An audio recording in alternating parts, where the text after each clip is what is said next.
बिस्मिल्लाहिर्रहमानिर्रहीम अस्सलामुअलैकुम। मेरा नाम है नवीश शेख और आप देख रहे हैं सुपर टीम यूट्यूब चैनल। सबसे पहले तो रमज़ानुल मुबारक की तमाम देखने वालों को बहुत बहुत मुबारकबाद। और सबसे दरख्वास्त है कि इस बाबरकत महीने में दुआओं में मुझे भी याद रखें। और अगर बात की जाए आज जो पूरा दिन गुज़रा है, आज की जो मेजर स्टोरी है वो तो एहतजाज ही है। जो तरीके लब्बैक के जो कारकुनान हैं वो जगह जगह जो मुजाहरे कर रहे हैं, आज जो पूरा दिन जो पुलिस और मुजाहरीन के दरमियान आंसू गैस, भागम, मार कुटाई, पथराव, शेलिंग और एहतजाज जो है उसकी आंख मचोली चलती रही। और इस तरह लगा पूरे मुल्क के अंदर कोई ऐसा हिस्सा नहीं जहां पर एहतजाज नहीं हुआ। सबसे ज़्यादा तो जो बड़े शहर हैं जिस तरह लाहौर, कराची और पिंडी है या इस्लामाबाद आप कह लें, वो इन शहरों में बहुत बड़े बड़े एहतजाज हुए। बल्कि शादरे के अंदर, लाहौर के अंदर तो वो एक कोहराम मचा हुआ था और सारा दिन आंख मचोली चलती रही। कभी सिक्योरिटी फोर्सेस हमलावर होते थे तो कभी दूसरी जानब से मुजाहिरीन हमलावर होना शुरू हो जाते थे। इसी तरह कराची के अंदर हमने देखा कि वहाँ पर मोटरसाइकिलों को आग लगा दी गई। इस तरह मुतअद्दिद शहरों के अंदर इक्का दुक्का वाक़यात भी हमें जो छोटे शहर हैं वहाँ से भी रिपोर्ट होते रहे। और अगर आप ओवरऑल चीज़ों को देखें तो रियासत है, रियासत ने भी अपनी जो ताकत है उसको एक्सरसाइज करने की कोशिश की, बज़ोर बाजू जो है मुजाहरीन को मुंतशिर करने की कोशिश की। तो दूसरी जानिब जो मुजाहरीन हैं उन्होंने भी अपना पूरा ज़ोर लगाया और बताया कि वो उनके पास भी जो मामलात हैं वो अफरा तफरी फैला सकते हैं और फैलाई भी। और इस तरह अब लग रहा है कि हर गुज़रते लम्हे के साथ जो ये मामला है इसमें शिद्दत आती जा रही है।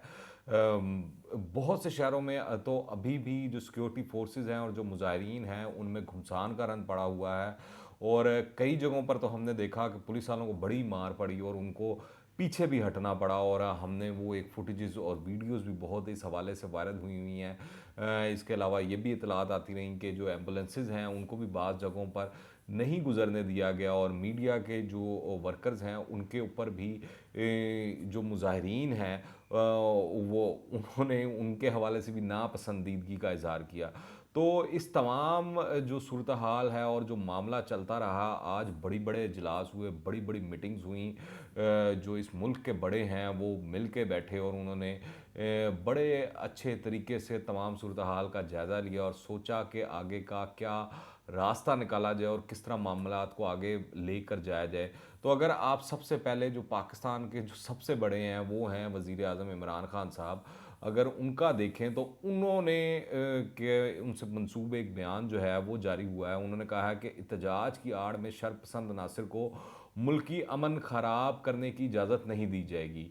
उन्होंने ये भी बताया कि हुकूमत तहरीक लब्बैक के साथ मुसलसल मुज़ाकरात कर रही थी, लेकिन इनकी क़यादत एक तरफ मुज़ाकरात और दूसरी तरफ मार्च की तैयारियां जारी रखे हुए थी। उनका कहना था कि आइंदा 24 घंटे अहम हैं, उम्मीद है कि हालात बेहतर हो जाएंगे। या इमरान खान साहब ने, आप आसान लफ्ज़ों में ये देख लें, उन्होंने ये कह दिया है कि आइंदा 24 घंटों के अंदर या इस दौरान कोई ना कोई काम हो सकता है, कोई ना कोई कार्रवाई हो सकती है।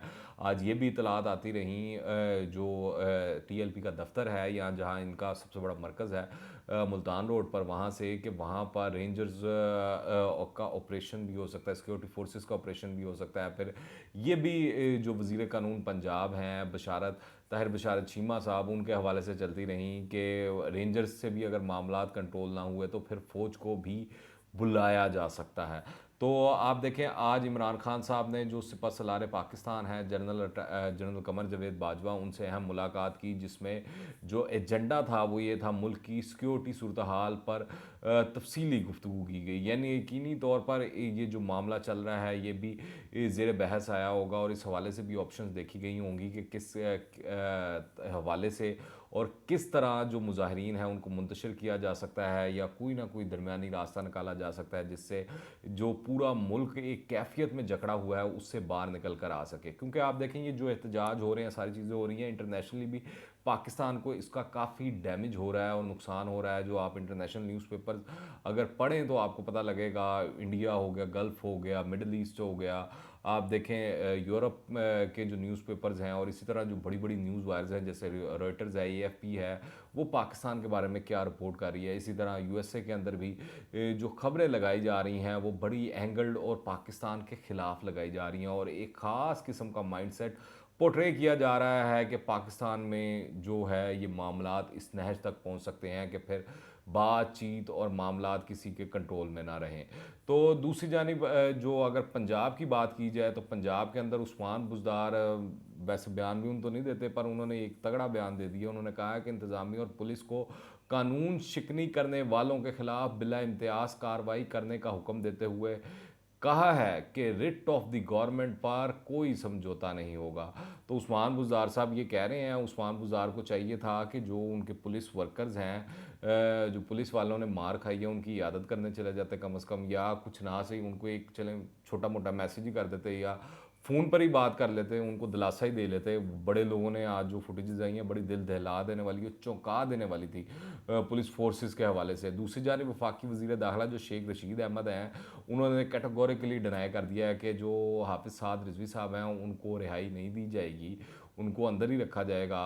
और जो तहरीक लब्बैक के जो कारकुनान हैं उनका सबसे पहला इस वक्त जो मुतालबा है वो यही है कि हाफिज़ साद रिजवी को रिहाई दी जाए, उनको रिहा किया जाए।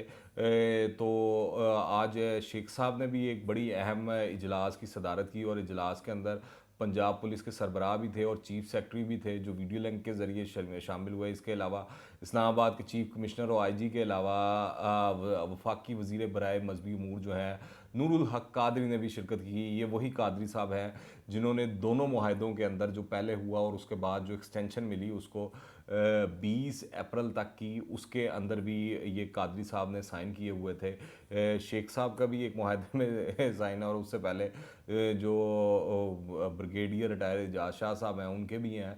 पता नहीं हुकूमत किस ख्वाबो ख्याल में बैठे हुए और उन्होंने वो मुआहदा किया था उस वक्त। सबसे ज़्यादा जो अगर देखा जाए मीडिया और सोशल मीडिया पर इस वक्त जो तनकीद हो रही है वो ब्रिगेडियर एजाज शाह और शेख रशीद साहब पर हो रही है कि उन्होंने क्या बिला सोचा समझे और देखे भाले बगैर जो है वो मुआहदा कर दिया था और उसकी रिपरकशंस नहीं देखी थी। या दूसरी जानिब आप देखें जो पंजाब में राजा बशारत साहब हैं, उन्होंने इजलास के अंदर लाहौर के 16 मुकामात पर पुलिस के साथ रेंजर्स तैनात करने का हुक्म दे दिया है। हालात ज़्यादा ख़राब होने पर उन्होंने ये भी कहा है कि फ़ौज की खिदमात भी ली जा सकती हैं और साथ ये भी लोगों को चेतावनी कह लें या धमकी कह लें या आगाही कह लें, उन्होंने कह दिया कि जो कानून हाथ में लेगा इसे फौरी गिरफ्तार करके मुकदमा दर्ज करने का हुक्म दे दिया गया है।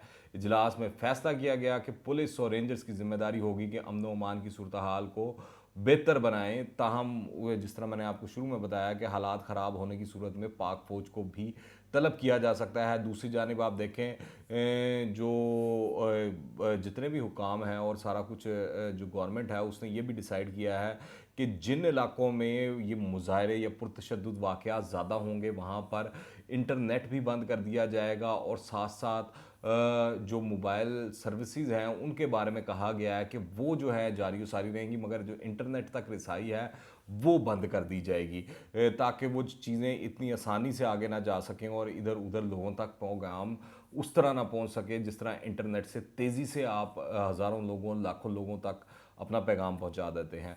मुल्क में इस वक्त जो है पुरतशद्दुद एहतजाज तोड़ फोड़ करने पर साद रिजवी के ख़िलाफ़ भी मुकदमात दर्ज कर लिए गए हैं और बड़े इंटरेस्टिंगली ये दहशत गर्दी और कत्ल की दफ़ात जो है उसमें शामिल की गई हैं। और ये जो आज शादरे के अंदर सारा कुछ हुआ उस पर मैंने एक्सक्लूसिव वीडियो भी की थी एक वहाँ के एक्सक्लूसिव विजुअल्स थे, मनाजिर थे, यकीनी तौर पर आपने देखे होंगे। तो उसमें भी अगर आप देखें तो जो शादरा था वहाँ पर बड़ा वो कहते हैं ना इट कुत्ते का वैर रहा हुकूमत और जो ये सिक्योरिटी फोर्सेस हैं उनमें और मुजाहिरीन के अंदर, और बहुत ज़्यादा शेलिंग भी की गई और पथराव भी किया गया, वाटर कैनन का भी इस्तेमाल किया गया। पर ना तो सिक्योरिटी फोर्सेस पीछे हटी और ना ही मुजाहिरीन पीछे हटे और दोनों वो इस तरह लगा कि वो डटे रहे अपनी अपनी जगह पर और एक दूसरे का मुकाबला करते रहे। और इसको ही लेकर जो साद रिजवी साहब हैं उनके ख़िलाफ़ बड़े सीरियस किस्म के जो मुकदमात हैं वो दर्ज कर लिए गए हैं और मुकदमे में साद रिजवी, इजाज़ रसूल और मोहम्मद कासिम समेत जो दीगर नाम लोग हैं उनको नामज़द किया गया है। और जो ये मुकदमा है पुलिस के सब इंस्पेक्टर मोहम्मद तनवीर की मुद्दियत में दर्ज किया गया है। इस हवाले से जो तहरीक लब्बैक का मरकज़ है वहाँ से भी बार बार ऐलानात किए जा रहे थे और बताया जा रहा था कि तहरीक लब्बैक के बहुत से कारकुनान को घरों से उठा लिया गया है, उनकी पकड़ धक्कड़ के लिए छापे मारे जा रहे हैं।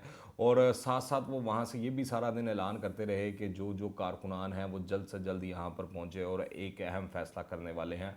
और उसी हवाले से ख़बर भी यही है कि वहाँ पर किसी भी वक्त आज रात या कल या क्या पता अभी किसी भी वक्त वहाँ पर सिक्योरिटी फोर्सेस बड़ी तादाद में पहुँचा कर एक बड़ा और ग्रैंड ऑपरेशन किया जा सकता है।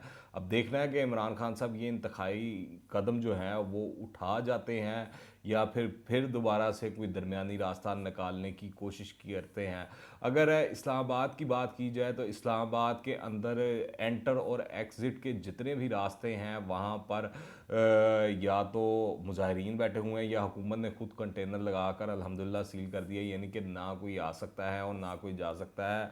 और दूसरी जानिब आप जो पेशावर भी जाने वाले रास्ते हैं वो भी बंद हैं, लाहौर आने वाले भी रास्ते बंद हैं और कश्मीर जाने वाले और मरी जाने वाले रास्ते भी बंद हैं। और पेशावर की जो रिंग रोड है उस पर तहरीक लब्बैक के जो कारकुनान हैं वो धरना दिए बैठे हैं और एक तरफ से उन्होंने सड़क बंद की हुई है जबकि दूसरी साइड से ट्रैफिक रवा दवा है। दूसरा, आज गुजरांवाला के अंदर पुलिस और तहरीक लब्बैक पाकिस्तान के कारकुनों में वक्फे वक्फे से झड़पें जारी रहीं और पुलिस ने जीटी रोड पर वाक़या चंदा किला चौक को लाठीचार्ज के बाद खाली करवा लिया गया। और पुलिस ने इंटरेस्टिंगली यहाँ पर जो पुलिस की कबड्डी टीम है उसकी खिदमात भी हासिल की गई और उनको खसूसी तौर पर मुजाहिरीन के ख़िलाफ़ मैदान में उतारा गया। मगर तहरीक लब्बैक के जो कारकुनान हैं उन्होंने कबड्डी खिलाड़ियों पर भी खूब पथराव किया। ताहम आखिर के अंदर फिर दोबारा जो वो पुलिस थी चंदा किला चौक वहाँ से मुजाहिरीन को भगाने में कामयाब होगी और चौक को मुकम्मल तौर पर साफ़ कर दिया गया और ट्रैफिक बहाल करवाने की कोशिशें लास्ट इतलात तक वहाँ पर जारी थी और यानी यकीनी तौर पर अब जो है वो ट्रैफिक जो है बहाल होगी। और दूसरी जानब आप देखें ये जो है गुजरांवाला से ये जो सड़क क्लियर करवाई गई है बड़ा ज़रूरी है क्योंकि इस्लामाबाद और लाहौर यानी कि जीटी रोड जो लगता है वो सारा रास्ता ये है, लोग ट्रैवल यहाँ से करते हैं तो वो क्लियर होना बड़ा ज़रूरी था। दूसरी जानिब आप लाहौर के अंदर भी पुलिस ने अपनी स्ट्रेंथ का शो करने की कोशिश की और फ्लैग मार्च भी किए जिसमें डॉल्फिन भी थी, लीड फोर्स भी थे, एंटी राइड फोर्स भी थी, ट्रैफिक पुलिस के लोग भी थे और अबाबील फोर्स भी थी। और अब तक जो अगर आप लाहौर का खाली देखें तो लाहौर के अंदर 17 ऐसे पॉइंट्स हैं जहाँ पर जो टीएलपी के कारकुनान हैं वो एहतजाज दिए बैठे हैं, धरना दिए बैठे हैं। इनमें जो है सबसे पहले शादरा चौक, खियाबान चौक, एलडीए चौक, कोट अब्दुल मालिक मोहनवाल, चुंगी अमर सद्दू, कोटली घासी बंद रोड, दरोगे वाला चौक और यतीम खाना मुकम्मल बंद हैं। तो ये सूरत हाल है लाहौर की। और अगर कराची की बात करें तो कराची के भी बेशतर इलाके जो हैं वहाँ पर तरीके लब्बैक के कारकुनान ने वहाँ पर जो है धरना दिए बैठे हुए हैं और रास्ते बंद किए हुए हैं। कराची के मैंने आज सुबह की वीडियो में भी बताया था जिस तरह रिवर रोड है, हब रिवर रोड है, बल्दिया नंबर 4 है, power house Chowrangi, north Karachi है, कोरंगी रोड पर कोरंगी नंबर 2.5 पर धरनों की वजह से जो ट्रैफिक है उसका रुख मोड़ दिया गया है। और हसन स्क्वायर है, शब टावर है, शाहराह फैसल है और दर्जनों इस तरह के मकामात हैं जहाँ पर कराची में बुरी तरह ट्रैफिक जाम रही और पूरा शहर मुतासर हुआ। दूसरा, खजदार के हवाले से भी जो मामलात हैं वो ठीक नहीं है, वहाँ पर भी लॉकडाउन एक तरह का चल रहा है और जो लोग हैं टीएलपी के वो सड़कों पर धरना दिए बैठे हुए हैं। और कराची से जो मुतसल हब का इलाका है वहाँ पर भी तहरीक लब्बैक के कारकुनों ने कोयटा कराची हाईवे को ब्लॉक कर रखा है। तो ये आज की तमाम सूरत हाल है और मामलात हैं। और जो सबसे बड़ी खबर है वो यही है कि कहा जा रहा है कि आज रात या आने वाले दिन के अंदर कभी भी किसी भी वक्त कोई बड़ा ऑपरेशन किया जा सकता है। सवाल ये है कि जब भी ये ऑपरेशन किया जाएगा उसके बाद जो इंसानी जानों का ज़िया होगा, अब भी आज भी जो मुजाहरे हुए हैं और जो कल भी मुजाहरे हुए हैं उसके अंदर जो सिक्योरिटी फोर्सेस के लोग हैं उनमें से कुछ जहाँ बहक भी हुए हैं, ज़ख्मी भी हुए हैं। इसी तरह जो मुजाहिरीन हैं उनमें से भी कई लोग जहाँ बाक हुए हैं और ज़ख्मी भी हुए हैं। तो नुकसान दोनों तरफ है। देखना ये है, हुकूमत का ये काम नहीं कि वो ऑपरेशन करे और अपने ही लोगों के ख़िलाफ़ ऑपरेशन करे। हुकूमत का काम है वो लोगों को समझाए। रियासत जो होती है वो माँ की तरह होती है, उसको सबको एक तरह से ट्रीट करना चाहिए। और जो ये टीएलपी के जो लोग हैं वो हमारे भाई हैं और उनका जो मकसद है बड़ा ही अजीम मकसद है, और जो उनका नारा है बड़ा ही अजीम नारा है, उस पर तो कोई दूसरी दो राय ही नहीं है। और हुकूमत अगर किसी मुश्किलात में फंसी हुई हो और वो नहीं ये काम कर सकती और टीएलपी के जो मुतालबात हैं उनको उन पर मनोअन नहीं काम कर सकती, तो एटलीस्ट वो गुडविल जेस्चर के तौर के ऊपर जो नामूस रसालत वाले मामले के अंदर जिन लोगों को अंदर किया है, कम से कम उनको तो छोड़ती, कोई ना कोई तो बर्फ़ पिघलती और किसी ना किसी तरफ तो मामला जाता। और आहिस्ता आहिस्ता करके जो नीचे से मुआहदे के अंदर शिक्के हैं, जो सबसे आखिरी शिक है उसको मान लेना था, वो तो हुकूमत के इख्तियार में था, उसमें कौन सी इतनी कबाहत आ जानी थी, मामला आ जाना था।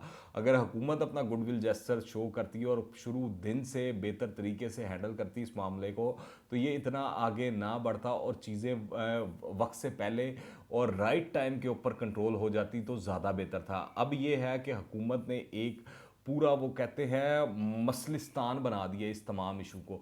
उनको लगता था कि साद रिजवी को वो गिरफ़्तार कर लेंगे और कोई एहतजाज नहीं होगा और मामला लो प्रोफाइल रहेगा, मगर जैसे ही उन्होंने साद रिजवी को उठाया, आप देख लें पूरा मुल्क जो है वहाँ पर आग लगी हुई है, पूरे मुल्क के अंदर एहतजाज हो रहा है। तो वो मेरे ख्याल से मुझे ऐसा लगता है कि हुकूमत की जो रीडिंग है वो गलत हो गई है। जो जो हुकूमत के मशीर हैं वो निकम्मे तो सबको ही पता है, पर इस तरह लगता है कि वो जो कहते हैं ना मुस्तकबिल को देखना या आगे क्या हो सकते हैं, किस इकदाम और किस फैसले का क्या रिज़ल्ट मिल सकता है और उसके एवज़ आपको क्या क्या कुछ अदा करना पड़ सकता है, इस तरह के लोग, इस तरह लगता है कि इस हुकूमत में मौजूद नहीं है। और वो डे टू डे बिज़नेस के अंदर जो इमरान खान साहब को समझ आया, जो उनकी काबीना को समझ आया, वैसा वो बयान दाग देते हैं, वैसा वो काम कर देते हैं और इसी तरह मुल्क को वो चला रहे हैं जिस तरह का अब चल रहा है। और एक जो ये मसला है ये बहुत बड़ा हो चुका है, इसको जितना जल्दी हो सके हुकूमत को चाहिए हैंडल करे और मिनिमाइज़ करे, बल्कि इसको ख़त्म करे। ये जितना बढ़ाएंगे उतना नुकसान इस कौम का तो होगा ही, रियासत पाकिस्तान का भी होगा और इस मुल्क में रहने वाले लोगों का भी होगा। आप क्या राय रखते हैं नीचे कमेंट्स में लाजमी बताइएगा। अगर आपने अभी तक इस चैनल को सब्सक्राइब नहीं किया तो इस चैनल को सब्सक्राइब करें, बेल आइकन को प्रेस करें ताकि ताज़ा तीन अपडेट्स और नई वीडियोज़ आपको बर वक्त मिलती रहें। अगर वीडियो पसंद आए तो लाइक करें, ज़्यादा से ज़्यादा शेयर कीजिएगा। दुआ में याद रखें। अंटिल द नेक्स्ट टाइम, अल्लाह हाफिज़।